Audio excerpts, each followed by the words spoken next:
Hi madam. So ఏపీలో next ఎవరు CM అవ్వాలనుకుంటున్నారు? ఏపీలో నెక్స్ట్ జగన్మోహన్ రెడ్డి గారే అవుతారు సీఎం. జగన్ గారే రావాలా మళ్ళీ? జగనే వస్తాడు మళ్ళీ.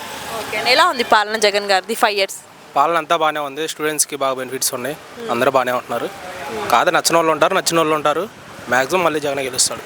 ఓకే, అంటే జగన్ ఇచ్చే పథకాల వల్ల రాష్ట్రం శ్రీలంకలాగా అయిపోతుందని ప్రచారం చేసిన టీడీపీ నేడు అవే పథకాలు మేము వచ్చాక ఇస్తాం అంటున్నారుగా, దీనిపై మీ అభిప్రాయం? మరి శ్రీలంక అలాగా అయిపోతే మరి వీళ్ళు ఎందుకు ఇస్తామని చెప్తున్నారు? మళ్ళీ వీళ్ళు కూడా అదే చేస్తున్నారు కదా. మరి వీళ్ళు చేయకుండా ఉండాలి కదా. అది సేమ్ వీళ్ళు కూడా అదే ఫాలో అవుతున్నారు, అదే చేస్తున్నారు. వీళ్ళు కూడా తేడా ఉండింది ఇంకిద్దరిగా సేమ్ అదే ఉంటుంది. ఓకే అంటే ప్రభుత్వ పాఠశాలలో చదివే 8, 9, 10 తరగతుల పిల్లలకు బైజూస్ కంటెంట్ ట్యాబ్స్ ఇస్తున్నారు కదా, మంచిదే అంటారా? మంచిదే. ఎలా అనిపిస్తుంది మీకు అలా ఇవ్వడం? అంటే స్టూడెంట్స్కి కొంచెం బెనిఫిట్స్ ఉన్నాయి కదా, దానివల్ల మంచిదే. అంటే ట్యాబ్స్ ఇచ్చి పిల్లలను చెడగొడుతున్నారని టీడీపీ వాళ్ళు విమర్శిస్తున్నారు కదా. అంటే కార్పొరేట్ విద్య ఇస్తున్నామని జగన్ గారు అంటున్నారు, ఏది కరెక్ట్ అంటారు? నచ్చిన వాళ్ళు ఏదైనా చెప్తారండి, అది అన్నీ మనం పట్టించుకోలేం కదా. వాళ్ళ పార్టీ ఏదైనా చేస్తే వాళ్ళు దాని గురించి చెప్పుకుంటారు, అంతేగాని ఎదురోళ్ళు మంచి చేసినా కానీ చెడే అంటారు, చెడు చేసినా చెడే అంటారు. ఏదన్నా అది కావాలి. అంటే ప్రభుత్వ పాఠశాలలో డిజిటల్ స్క్రీన్లో క్లాసెస్ చెప్పడం ఎలా అనిపిస్తుంది? డిజిటల్ స్కిల్లో చెప్పడం అంటే అది కొంచెం బాగలేదు. అంటే మామూలుగా మన ఆఫ్లైన్లో ఉంటేనే క్లాసెస్ బాగుంటాయి, డిజిటల్లో అంటే కొంచెం కాన్సన్ట్రేట్ చేయరు ఎవరో కొంచెం అది. సో అంటే ఆరోగ్యశ్రీది 25 లక్షలు పెంచారు కదా, ఎలా అనిపిస్తుంది? అది దానివల్ల చాలా లాభాలు ఉంటాయండి. అందరికీ ఇస్తారంటారా? అందరికి ఇస్తారు, పార్టీలు అనే ఉండదు. అంటే క్యాస్ట్ పార్టీలు అలా ఏం చూడకుండా ప్రతి ఒక్కరికి ఇస్తారు ఏదన్నా.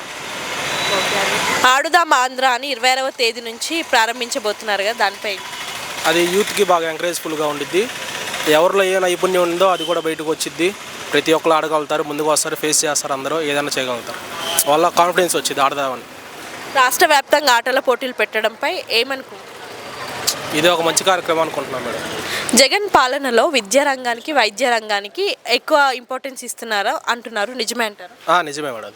విద్యలో నీకు ఆరోగ్యశ్రీ ఇస్తున్నాడు, హెల్త్ కేర్ సెంటర్స్ ఉండి ఇంటి దగ్గరికి డాక్టర్స్ వస్తారు, 104 వస్తాయి, అన్నీ వస్తాయి. విద్యలో అంటేనే ఇంకా ఆటోమేటిక్గా అన్నీ విద్యా దీవెన, వస్తీ దీవెన అన్నీ పడుతున్నాయి. పేదలు ఏంటంటే పేదలు ఇంకా మెరుగుపడుతున్నారు, చదువుకోగలుగుతున్నారు పేదలు ఇంకా.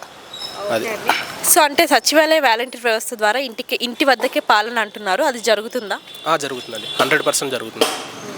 అంటే ఎగ్జాంపుల్ ఎక్కడగా అంటే ముసలి వాళ్ళు ఉంటారు, వాళ్ళు బయటికి వెళ్ళి పింఛన్ తెచ్చుకునే పని లేకుండా ఇంక డైరెక్ట్గా ఇంటికి వస్తుంది పింఛన్, కరెక్ట్ టైంకి వస్తుంది, వాళ్ళే వచ్చి అందిస్తున్నారు. మనకి ఏమన్నా ఇంట్లో పరంగా ఏమన్నా హెల్ప్ కావాలన్నా కానీ వాళ్ళే వచ్చి అడిగి మనకు కనుక్కొని చేస్తున్నారు.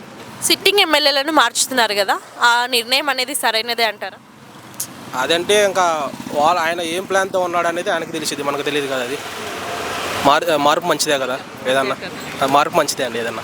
ఓవరాల్గా జగన్ గారి పాలన గురించి ఏం చెప్తారు? జగన్ గారి పాలన అంటే ఇంకా తిరుగులేదన్న, హ్యాండ్స్ ఆఫ్ ఆయన. 2024లో ఎవరు నెక్స్ట్ సీఎం? 2024 జగనే మళ్ళీ. Thank you.